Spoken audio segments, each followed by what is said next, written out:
पे Congress war room में कांग्रेस की विधानसभा उपचुनाव को लेकर बैठक संपन्न हो गई और इसके बाद पीसीसी चीफ डोटासरा मीडिया से रूबरू हो रहे हैं। जो पार्टी हाईकमान को रंधावा साहब के मार्फत से हमें भेजना है, जो किस तरीके से उपचुनाव की रणनीति के तहत हमको चुनाव लड़ना है, किन लोगों को वहां पर ड्यूटी लगानी है, कैसे कैसे वहां पर व्यवस्थाएं करनी है, क्योंकि डबल इंजन की सरकार, साम दाम दंड भेद, सत्ता का दुरुपयोग, प्रलोभन, डराना, धमकाना, ट्रांसफर की धमकी देना, ये सारी चीजें करेगी। वो सारी चीजें हमारे संज्ञान में है। हमारा कांग्रेस का कार्यकर्ता न डरने वाला है, न भयभीत होने वाला है और जनता के मुद्दों के ऊपर कांग्रेस पार्टी 10 महीने से लड़ाई लड़ रही है और इस पर्ची सरकार को घेरने का काम कर रही है। तो हमने ये सारी रणनीति बनाई है और पहले से हमने सीनियर कोऑर्डिनेटर बना करके, चुनाव इलेक्शन प्रभारी बना करके, प्रदेश कांग्रेस कमेटी के बना करके, अग्रिम संगठनों ने अपनी इंचार्ज बना करके हमने पूरी तैयारी कर ली है। तो मैं समझता हूं कि हमारे प्रमुख नेताओं से सबसे चर्चा की है।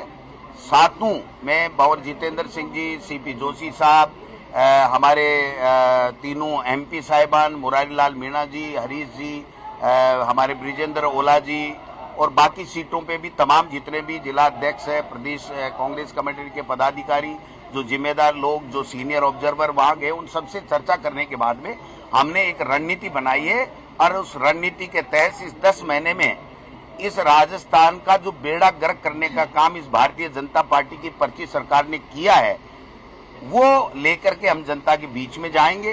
केंद्र सरकार की 10 साल की विफलता लेकर के जाएंगे।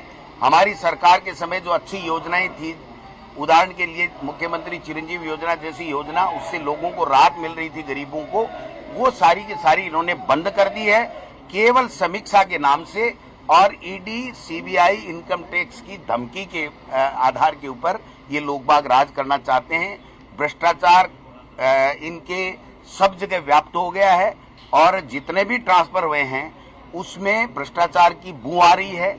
ये सारी जनता जान चुकी है। जनता ये कह रही है सरकार चला कौन रहा है, चल कहां से रही है, इसका कंट्रोल कर। एक उदाहरण देकर के मेरी बात समाप्त करूंगा कि करीब करीब 40 करोड़ रुपए इस विदेश यात्राओं के ऊपर मुख्यमंत्री जी, उप मुख्यमंत्री जी, ब्यूरोक्रेसी के ऊपर 40-50 करोड़ रुपए खर्च कर दिए। 1 रुपए का इन्वेस्टमेंट ये लेकर के नहीं आए। पहली बार देखा है कि कोई विदेश जाकर के न्योता देकर के आता है, उसके ऊपर स्वागत कराता है और मुख्यमंत्री के स्वागत में 50 लोग नहीं आते हैं। तो मैं समझता हूं कि ये इस तरीके का अपनी पिकनिक, सैर सपाटे और पर्यटक बन करके विदेशों में घूम करके राजस्थान के लोगों की गाड़ी कमाई को बर्बाद करने का काम कर रहे हैं। इसका जवाब इस उपचुनाव में जनता देने जा रही है। एक बात आप और पूछोगे, हम 7 सीटों के ऊपर हमारी तैयारी है, हमारे कैंडिडेट हमने तय कर लिए हैं, बात कर ली है। जो भी आलाकमान को हम प्रस्तावित नाम भेजेंगे, पैनल भेजेंगे, उसमें चर्चा कर लिए। किसी तरीके का कोई गठबंधन किसी से हमारा प्रदेश लेवल पे नहीं है। हम 7 जगह चुनाव लड़ रहे हैं, ये बात भी हम लोग क्लियर करना चाहते हैं। और कोई बात हो तो आप पूछिए। 100% हम लोग 7 जगह चुनाव लड़ने जा रहे हैं। अब पार्टी आला कमान कोई निर्देश दे, कोई फैसला करे, वो फैसला किसी भी समय कब भी करे, उसमें तो हम बंधे हुए हैं। बट हमारे प्रदेश कांग्रेस कमेटी की तरफ से, क्योंकि न तो हम लोगों ने कोई बात की है, न उन लोगों ने कोई बात की है, तो गठबंधन का सवाल ही कहां पैदा होता है। तो इंडिया का जो नारा था, जो इंडिया का नारा, जैसे हनुमान बेनीवाल जी कहते हैं, दिल्ली में है तो वो दिल्ली में है। और कोई बात नहीं। सर, आज कैंडिडेट कौन फाइनल हो रहे हैं? परिवार कौन फाइनल हम नहीं करने वाले, हमने डिस्कस किया है और हमारा जो पैनल है वो रंधावा साहब पार्टी हाईकमान के साथ चर्चा करके डिक्लेयर कराएंगे। ये तय हुआ। कब तक होगा? कल परसों या वो कभी भी कर ले, रंधावा साहब को जाने तो दो दिल्ली। कितने लोगों का पैनल है? ये पैनल होता है।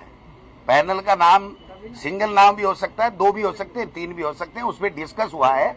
अंतिम फैसला दिल्ली पार्टी हाईकमान करता है और रंधावा साहब हमारे प्रभारी हैं, ये वहां पर फैसला कराएंगे। बीजेपी विधायक गोपाल शर्मा भी अपनी सरकार को घेरते नजर आए कल सीएम की यात्रा के बाद वो सरकार को नहीं घेर रहे हैं, वो सरकार की हकीकत बता रहे हैं कि किसी की चलती नहीं है, न मंत्री की, न मुख्यमंत्री की, न एमएलए की, ब्यूरोक्रेसी हावी है, वो ये कह रहे हैं। और उससे हम भी सहमत हैं कि भाई बीजेपी के किसी नेता की, जनप्रतिनिधि की नहीं चलती है, ये ब्यूरोक्रेसी सरकार चला रही है। ये एक तरीके से वो जो पर्ची सरकार है उसको सार्थक करने का काम कर रहे हैं।